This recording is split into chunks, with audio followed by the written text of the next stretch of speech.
Question number 13. Mr. Harish Saxena is a member of Housing Cooperative Society in Delhi and resides in half the portion of the houses under hire purchase scheme of the society. The remaining half portion is let out at the rate 2000 per month. Mister Harish Saxena एक घर में रहते हैं जिसमें कि आधे portion में वो खुद रहते हैं और हाफ पोर्शन उन्होंने किराए पे दे रखा है। तो जब इस क्वेश्चन का हम कैलकुलेशन करेंगे तो हाफ हाउस का हम सेल्फ ऑक्यूपाइड वाले कंडीशन से सॉल्व करेंगे और हाफ हाउस का हम लेट आउट वाले कंडीशन से सॉल्व करेंगे। मतलब कि जो भी म्युनिसिपल टैक्स, लोकल टैक्स या कुछ भी ऐसा इंटरेस्ट, लोन पे इंटरेस्ट, हर चीज़ हम उसका हाफ कर लेंगे क्योंकि हाफ रेंट के लिए और हाफ सेल्फ ऑक्यूपाइड के लिए है। The fair rental value of the house assessed by the corporation is ₹30,000 per annum. तो फेयर रेंट जो है ये पूरे हाउस का 30,000 रुपीज़ है। तो लेकिन हमको जब हम रेंट वाला निकालेंगे, जो लेट आउट वाला है, उसमें केवल इसका आधा पोर्शन लेंगे 15,000, और ये आधा 15,000 जो फेयर रेंट है वो सेल्फ ऑक्यूपाइड में जाएगा। और ध्यान रखना ये लेट आउट जो है 2000 पर मंथ, 2000 इंटू 12 24,000 ही लिखेंगे, इसका आधा नहीं करेंगे क्योंकि ये वो रेंट दिया गया है कि जो half portion mister Harish Saxena ने रेंट पे देके जो वो ले रहे हैं रेंट के अपने टेनेंट से, वो है 2000 पर मंथ। अब ये फेयर रेंटल वैल्यू तो ये पूरे घर का था, तो इसीलिए हम आधा पोर्शन इसका कर लेंगे, 15,000 सेल्फ ऑक्यूपाइड में और 15,000 रेंट में। Local taxes paid in respect of the house amount to ₹12,000। ये लोकल टैक्स जो है ये 12,000 रुपीज़ है। तो 12,000 का हाफ अमाउंट सेल्फ ऑक्यूपाइड के लिए, हाफ अमाउंट लेट आउट के लिए, यानी कि 6,000 रुपीज़ आएगा लेट आउट में और 6,000 सेल्फ ऑक्यूपाइड में। Expenses incurred include fire insurance premium 400 and ground rent ₹400। House property में ना ही हम फायर इंश्योरेंस प्रीमियम लेते हैं ना ही हम ग्राउंड रेंट लेते हैं, तो ये दोनों ही नहीं लेना है। Interest payable to society is 16,000 rupees. अब इंटरेस्ट पेएबल है सोसाइटी के लिए 16,000, तो इंटरेस्ट को भी हम हाफ में डिवाइड करेंगे। हाफ जो इंटरेस्ट यानी कि 8,000 रुपीज़ सेल्फ ऑक्यूपाइड में जाएगा, 8,000 रुपीज़ लेट आउट में आएगा। Other income of mister Saxena is 3,24,000 rupees. ये अदर इनकम हो गया इनका total. Compute his total income for the assessment year 2022-23। तो इसमें हम पहले हाउस प्रॉपर्टी निकाल लेंगे, उसके बाद ये जो अदर इनकम है इसको प्लस कर देंगे तो आ जाएगा total income for the assessment year 22-23। Solution देखते हैं 13 का। सबसे पहले आप ऐसे एक डायग्राम बना लेना जिससे कि आपको एक ईजी हो जाए कि हाफ घर जो है वो सेल्फ के लिए यूज़ हुआ है और हाफ हाउस जो है वो लेट आउट के लिए यूज़ हुआ है। तो पहले हम लेट आउट वाला कंडीशन सॉल्व कर ले रहे हैं, फिर एक बार सेल्फ वाला सॉल्व करेंगे। तो सबसे पहले लेट आउट के लिए computation of income from house property for the assessment year 2022-2023। Question में स्टैंडर्ड रेंट नहीं दिया हुआ है तो हम ये नॉट कवर्ड वाले फॉर्मूले से सॉल्व करेंगे। सबसे पहले म्युनिसिपल वैल्यू लेते हैं, फिर एक्चुअल रेंट लेते हैं हम, और फेयर रेंट। म्युनिसिपल वैल्यू इस क्वेश्चन में नहीं दे रखा है। एक्चुअल रेंट दे रखा है 2,000 पर मंथ, 2,000 रुपीज़ इंटू 12, यानी कि 24,000 रुपीज़ पर एनम रेंट आ जाता है मिस्टर हरीश सक्सेना के पास। फेयर रेंट दे रखा है 30,000, तो ये लेट आउट वाला कंडीशन है और 30,000 पूरे घर का था, तो 30,000 का हाफ पोर्शन बस हम यहाँ लेंगे क्योंकि हाफ जाएगा सेल्फ ऑक्यूपाइड में। 30,000 का हाफ अमाउंट 15,000। अब इन तीनों में से जो भी ग्रेटर होता है वो हो जाता है हमारा ग्रॉस एनुअल वैल्यू, तो ग्रेटर वही हो जाएगा हमारा ग्रॉस एनुअल वैल्यू। तो इन दोनों में बड़ा है 24,000 रुपीज़। ये आ गया ग्रॉस एनुअल वैल्यू। इसमें से हम लेस करते हैं। सबसे पहले municipal taxes paid by owner. Municipal taxes पे हो रहा है यहाँ पे, वही लोकल टैक्सेस लिखा है उसका मतलब म्युनिसिपल टैक्सेस ही कह रहा है, 12,000 रुपीज़। तो 12,000 का हाफ पोर्शन ही यहाँ पे आएगा क्योंकि हाफ अमाउंट वो सेल्फ ऑक्यूपाइड है तो वो सेल्फ ऑक्यूपाइड में चला जाएगा। तो यहाँ पे केवल हम हाफ अमाउंट लेंगे। 12,000 का हाफ आ जाएगा 6,000 रुपीज़। इस क्वेश्चन में वैकेंसी दे नहीं रखा है। अच्छा, यहीं पे पहले हम इनर कॉलम में लिख लेते हैं 6,000। फिर उसके बाद वैकेंसी है नहीं। अनरियलाइज्ड रेंट वो भी है नहीं। अब ये 6,000 को हम सीधे आउटर कॉलम में लिख देंगे, इसको लेस कर देंगे 24,000 में से। ये आ जाएगा 18,000 रुपीज़। ये 18,000 जो है ये आपका आ गया एनुअल वैल्यू।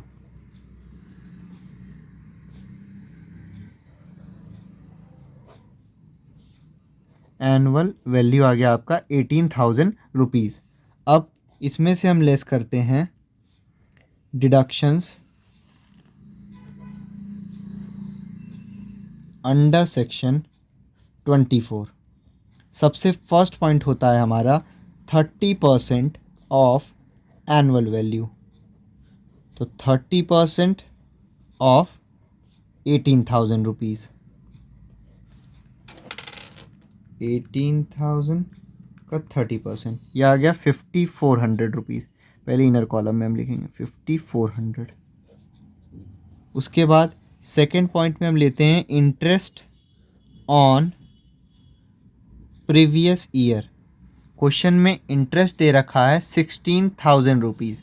तो 16,000 ये पूरे घर का दे रखा है। यहाँ पे केवल half amount let out, half amount half घर सेल्फ के लिए। तो फिर 16,000 का केवल हाफ अमाउंट यहाँ आएगा, हाफ चला जाएगा सेल्फ ऑक्यूपाइड में।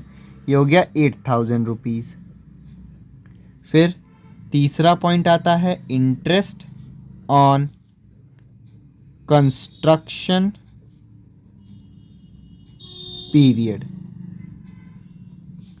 अब इन दोनों अमाउंट को हम ऐड करके आउटर कॉलम में लिख देंगे।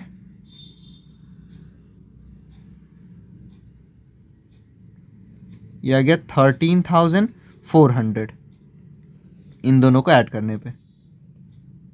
अब इसको हम लेस कर देंगे 18,000 में से।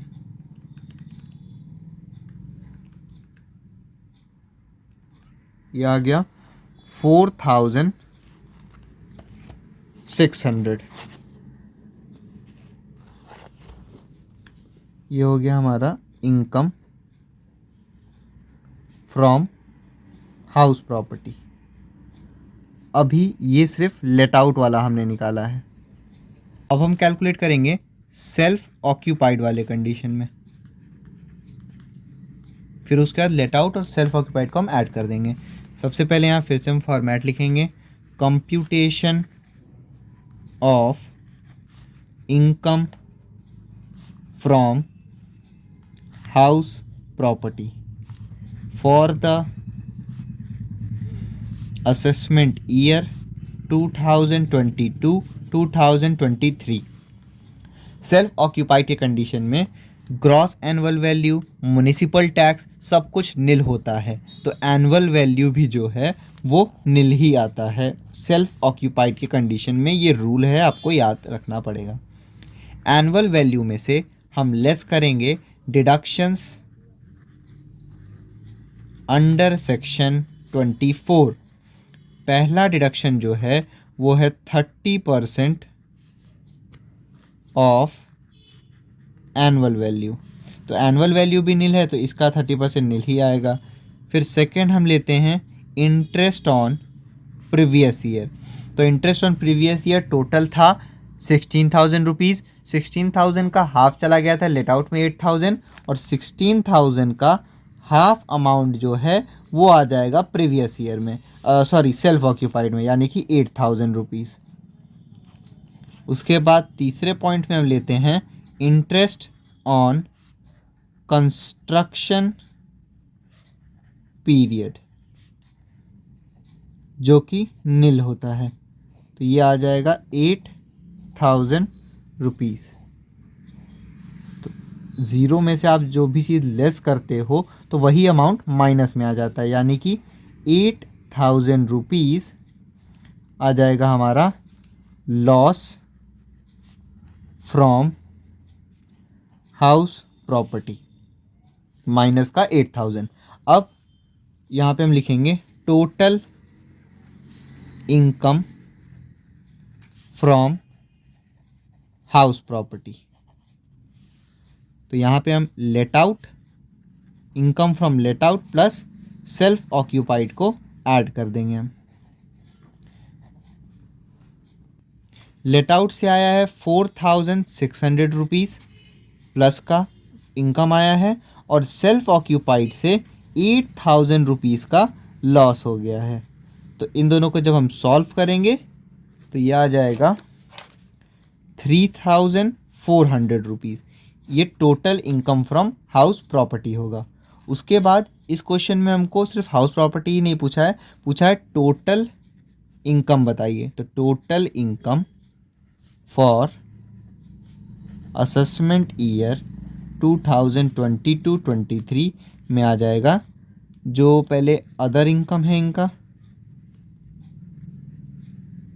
वो है 3,24,000 रुपीज़, और यहाँ पे ये लॉस माइनस में आएगा क्योंकि 8,000 बड़ा वैल्यू है और वो माइनस में था, तो सॉल्व करने पे ये -3,400 आ जाएगा। उसके बाद इसमें आप ऐड करते हो इनकम फ्रॉम, वैसे ये लॉस फ्रॉम हो जाएगा क्योंकि ये माइनस में आया, तो लॉस फ्रॉम हाउस प्रॉपर्टी तो था 3,400 रुपीज़। ये लॉस है तो माइनस में, तो 3,24,000 प्लस 3,400 ये आ जाएगा 3,20,600। तो हो गया 3,20,600 रुपीज़। ये हो गया total income mister Harish Saxena का।